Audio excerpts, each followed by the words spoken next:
एक लड़के की बड़े ही धूमधाम से शादी होती है, पूरे रीति रिवाज के साथ। घर में हर तरफ खुशियों का माहौल था। अब सुहागरात के दिन जो लड़का है घर में दाखिल होता है, उसकी पत्नी उससे कुछ कहती है, कुछ लाने के लिए कहती है।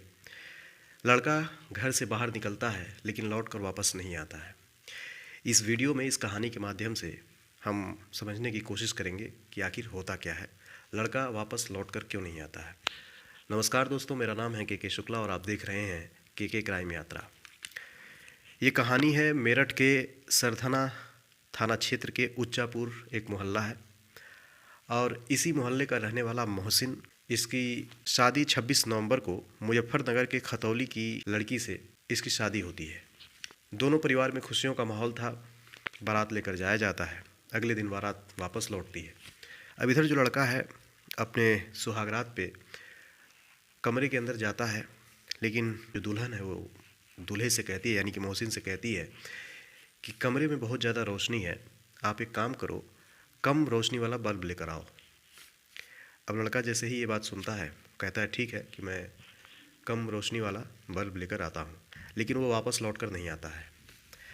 अब जैसे जैसे समय बीत रहा था, घर में दुल्हन ने बताया कि अभी तक ये लौट कर नहीं आए। अब जो उसके घर के लोग थे परेशान हो जाते हैं कि इतनी रात में, अच्छा उस समय जब ये घर से निकलता है तो रात के तकरीबन 12 बजे थे। 26 नवंबर 2025 को शादी होती है और 27 नवंबर की रात की ये बात है। तो ये रात को 12 बजे निकलता है लेकिन लौट कर वापस नहीं आता है। पूरी रात जो परिवार के लोग हैं जो खोजने की कोशिश करते हैं, लेकिन ये नहीं मिलता है।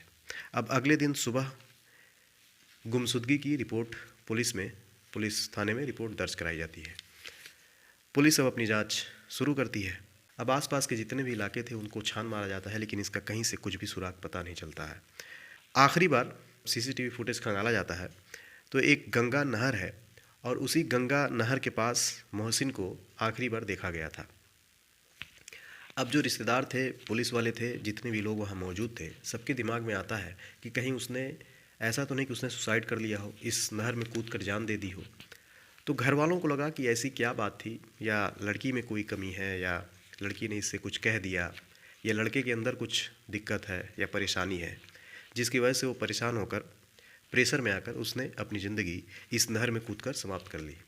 अब उस पूरे नहर को सर्च अभियान के माध्यम से अब उस पूरे नहर को खंगाला जाता है। पूरा नहर छान मारा जाता है, लेकिन मोहसिन का कोई भी सुराग नहीं मिलता है। पुलिस वाले परेशान हो जाते हैं कि आखिर नहर में नहीं है तो गया कहाँ। अब करते करते 3 से 4 दिन बीत जाते हैं, 5वां दिन आता है। अच्छा, इसके पहले हर तरफ फ़ोन करके ये पूछा जा चुका था रिश्तेदारों में, उस पूरे इलाके में जहाँ जहाँ घर वाले परिवार वाले लोग जा सकते थे, पुलिस ने अपनी तरफ से पूरी कोशिश की, लेकिन मोहसिन का कुछ भी सुराग नहीं मिलता है। अब इधर जो आस पड़ोस के लोग थे, जो रिश्तेदार थे, वो तमाम तरीके की बातें करने लगते हैं। कोई दुल्हन को कोसता है तो कोई दूल्हे को कोसता है। कोई कहता है कि लड़की में कोई कमी होगी, कोई कहता है कि लड़के में कोई कुछ खोट होगा, कहीं ऐसा तो नहीं कि लड़की ने ही इस लड़के को मरवा दिया, क्योंकि आजकल ये आम हो चुका है जिस तरीके से आए दिन ऐसी घटनाएं हो रही हैं। फिर ये भी कहा गया कि लड़के के अंदर कुछ कमी है। अब तमाम मुँह तमाम बातें लोग करते हैं। ऐसे में समय बीत रहा था। करीब 5 दिन बाद परिवार के पास एक फ़ोन आता है और वो फ़ोन कोई और नहीं बल्कि मोहसिन करता है। मोहसिन फ़ोन करता है और कहता है कि मैं हरिद्वार आ गया हूँ और मैं ठीक हूँ। जैसे ही उसकी आवाज़ परिवार के सदस्यों ने सुना, सभी लोगों को तसल्ली हुई कि कम से कम ये ज़िंदा है, नहीं तो उसको सभी लोग मरा समझ चुके थे। खैर, ये बात पुलिस को बताई जाती है। पुलिस वाले कहते हैं कि तुम वहीं रुको, हम लोग खुद तुमको लेने आ रहे हैं। पुलिस की एक टीम वहाँ जाती है और हरिद्वार से उसको वापस लेकर आती है और उसको बैठाकर अब तसल्ली से पूछताछ होती है कि तुम उस दिन जब अपने घर से निकले तो कहाँ गए और किस लिए गए।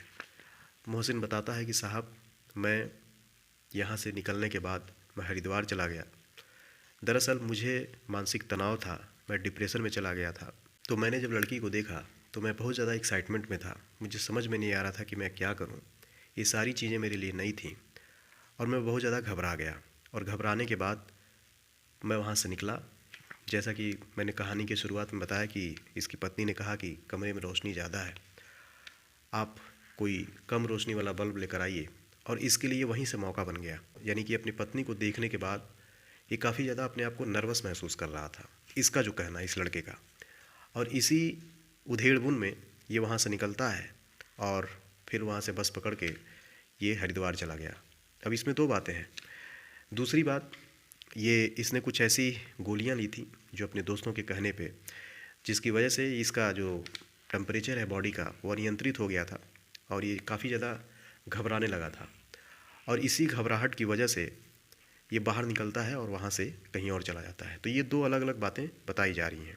लेकिन पुलिस और परिवार के लोग ये अंदेशा लगा रहे हैं कि इतनी छोटी सी बात पे अगर किसी को कोई घबराहट भी होती है तो वो 5 दिन तक बिना अपने परिवार को फ़ोन किए हरिद्वार में कैसे चैन से बैठ सकता है। उसको ये सोचना चाहिए कि उसके परिवार के लोग कितने परेशान होंगे, उसको ढूंढ रहे होंगे, और वो सुहागरात वाले दिन अपने घर को छोड़कर भाग आया। 5 दिन तक इसने एक बार भी फ़ोन नहीं किया, ये हाल चाल जानने की कोशिश नहीं की कि उसके माँ बाप कैसे हैं, उसकी पत्नी नई नवेली जो दुल्हन है उसके ऊपर क्या बीतेगी।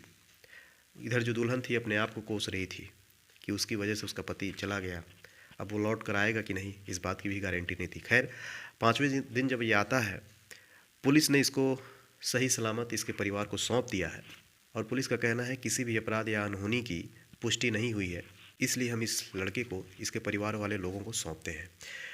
लेकिन परिवार के लोग और जो पुलिस है उनका कहना है कि कुछ तो ऐसी बात है जो मोहसिन छुपा रहा है, क्योंकि इतनी सी बात पर वो घर छोड़कर नहीं जा सकता। कोई इसमें ऐसी बात ज़रूर है जो वो बता नहीं पा रहा है या बताना नहीं चाहता है, और इसी वजह से ये घर छोड़कर हरिद्वार चला गया था। लेकिन परिवार के लोग खुश हैं, उनको इसी बात से तसल्ली है कि उनका लड़का ज़िंदा है। ऊपर वाले का शुक्रिया अदा वो लोग कर रहे हैं। लेकिन हर तरफ जितने लोग, जितने मुंह उतनी बातें, कोई लड़के में एक खामियां बता रहा है कि इस लड़के के अंदर कोई कमी होगी, क्योंकि मोहसिन ने जिस तरीके का कदम उठाया कि अपनी सुहाग रात वाले दिन वो कहीं चला गया, उसको ऐसा नहीं करना चाहिए, और कम से कम अपने माँ बाप को फ़ोन करके बता देना चाहिए कि मैं यहाँ आ गया हूँ।